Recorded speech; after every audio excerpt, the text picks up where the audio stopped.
Welcome to the Energy Experience powered by Ag Valley Co-op. I'm David Dodson, Vice President of Energy here at Ag Valley, bringing you expert analysis in the energy markets. Good Monday morning, December 8th. This morning, crude oil prices dropped by about 50 cents, giving back some of last week's three-day rally gains. The surge was sparked by failed peace talks between Russia and Ukraine over the weekend. President Trump said he had spoken with Ukrainian President Zelensky, who is not ready, quote unquote, to accept the US-backed peace proposal.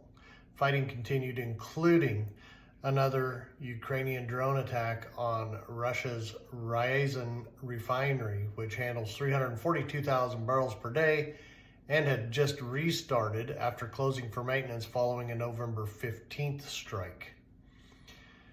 Ukraine is still focusing on Russia's energy infrastructure to put economic pressure on Russia's war effort.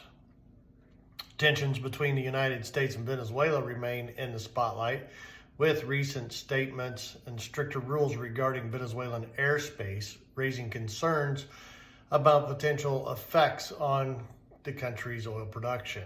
These developments add more geopolitical risk that markets are closely monitoring, especially given Venezuela's significance as a non-OPEC and OPEC plus exporter. In November, China's crude oil imports rose nearly 5% compared to last year, reaching their fastest daily rate since August 2023, as refineries rushed to lock discounted supplies early while domestic refined product output slipped due to lower run rates. Cheaper feedstocks from sanctioned supplies help support margins.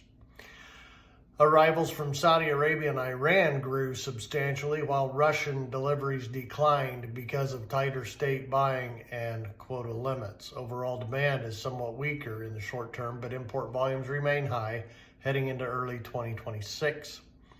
U.S. drilling activity picked up again, with the rig count climbing to 549 active rigs, despite being 40 rigs less than a year ago and 28 rigs less than our 5-year average. Louisiana led the regional gains by adding 4 rigs, hitting its highest point since March of 2024, while New Mexico added 1 rig for the first time since September of 2024. This increase comes even though rig counts fell early in the year as producers prioritized shareholder returns over boosting output.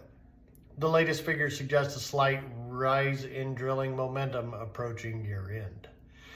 At 11:30 this morning, WTI January crude is trading down 98 cents at $59.10, and New York Harbor heating oil down nearly 5.5 cents, while New York Harbor RBOB gasoline is trading down about 2 3/4 cents. Conway propane is down 1/4 cent. Thank you for joining us for this week's Energy Experience powered by Ag Valley Co-op. I hope you found the information valuable. Stay tuned for our next update and meet us Wednesday, December 10th at NCTA campus in Curtis for some excellent speakers at our annual Producers Summit. Hope to see you there.